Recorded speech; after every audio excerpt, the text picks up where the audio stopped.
سلام، كيف الحال؟ أنا في روما. مدرب المنتخب التنزاني قبل يومين من المباراة خرج وصرح، ماشي غير بتصريح وإنما تصريحات خطيرة يتهم فيها المغرب بالكولسة. راح تلعب يعني ضد منتخب كبير وتلعب ضد امور اخرى الخفيه، وان الفوز الذي كان في مباراه تصفيات كاس العالم كان باسباب ظروف خفيه على حد قوله. هذا الفيديو سنرى هل هذا صحيح، وهل قال هذا فقط لزعزعه وتشتيت المنتخب. ثم رسالتي في اخر الفيديو للمغاربه والجزائريين ولكل من يتابع هذا الفيديو. قال الحسين. اول شيء لمن لم يشاهد الفيديو، هنا سؤال عادي للصحفي الجزائري: هل تملك الاسلحه اللازمه لمواجهه المغرب؟ وهل تعتبر خسارتكم امام المغرب في تصفيات كاس العالم حافزا اضافيا يعني من اجل الثأر؟ سؤال رياضي يمكن ان يطرح على اي مدرب، الا ان الجواب كان في جهه اخرى بعيدا عن السؤال. لا والله انا في رايي الخاص انهزمت بالنتيجه، ولكن تعرف قوه الاتحاديه تاع اسمه المنافس تاعنا، راهم قوه الان في افريقيا، قوه ضاربه يعني في كره القدم. فهمت؟ والانسان كل واحد وقته. احنا حبينا نلعبوا مثلا على الساعه 2 زوالا، نلعبونهم على 10 تاع الليل ولا 8 تاع الليل.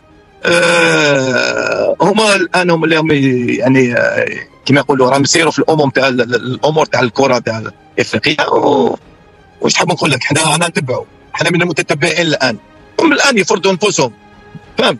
فهذه الامر ما عندك ودير. الحاكم ايضا يفرضوا هما، يختاروا هما. لهذا راح تلعب يعني ضد منتخب كبير وتلعب ضد امور اخرى الخفيه، فهمت لي، تاع كره القدم. العلم ان هذا المدرب هو نفسه من خرج بهذا التصريح في مباراه التصفيات. كل شيء هنيئا لفوز المنتخب المغربي اللي يعني ادى مباراه جيده. نتقبلوا هذه الهزيمه لان لعبنا ضد منتخب عالمي، منتخب له نوعيه لاعبين من طراز عالي.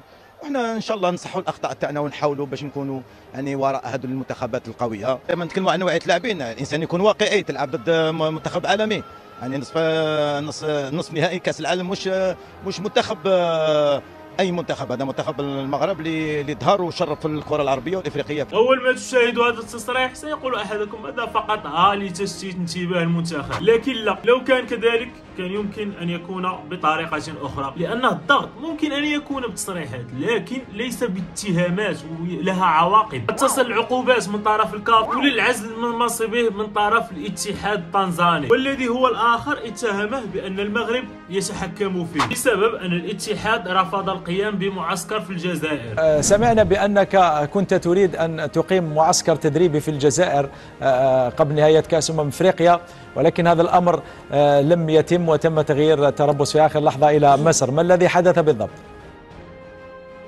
لا سمعتم كان واقع لا ده واقع. دائما انا نقول لك على كان امور اللي انسان ما انا كرياضي ما نحبش نتكلم عليهم، لان نحبط المستوى. لو نتكلم على امور كيما هذه، كان ناس السياسه ناسا اوكي، وفي السياسه الاتحاديه ناسا، وفي السياسه الدوليه ناسا. احنا ناس تاع ميدان. صحيح طلبوا منا باش احنا كانت في الاول باش نديروا تربص تاعنا في الجزائر، ولكن في اخر المطاف غيرونا. دائما الناس اللي راهي راهي عندها تاثير كبير في الكره الافريقيه، يعني بحسن اللي عندهم على الاتحاديه تاعنا يعني غير. هل مثلا هذا هدف زياش دخل بسبب الكولاسه؟ الكره دخلت بسبب تسديدات زياش، وخاصه بسبب ان الحارس ضعيف. بل ابعد من ذلك، تم رفض هدف للمنتخب الامين عدلي، والسبب غير معروف لحد الان. لا هو تسلل، الحكم لم يرفع الرايه، ولا هو خطا وجود الفار. ومن الاخر ما يمكن استنتاجه من التصريح الاعذار ممزوجه بالحقد. نقدروا يعني نصادفوا يعني نخدعوا في اي منتخب.